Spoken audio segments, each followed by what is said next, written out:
বন্ধুরা, এটা হচ্ছে সিনজেন্টা কোম্পানির অ্যামিস্টার টপ। এই অ্যামিস্টার টপ ফাঙ্গিসাইডটি ধসা, পচা,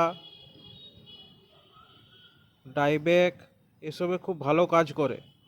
তো এটা বর্ষার সময় বেশিরভাগ সময় ইউজ করতে হয়।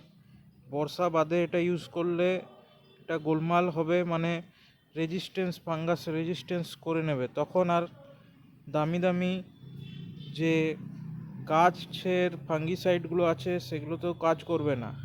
তাই আপনাদের এটি বুঝে শুনে প্রয়োগ করতে হবে। প্রথমে দিতে হবে সাপ, যদিও বা সাপ এখন কাজ করে না। সাপের জায়গায় আপনারা দিতে পারেন কাপ্টান, দিতে পারেন কাপ্টান ফাঙ্গিসাইড, সার্চ করে দেখবেন, ওটা ভালো হবে। নাহলে ব্লিটক্স দিতে পারেন। ফল গাছের ক্ষেত্রে দিতে পারেন আপনারা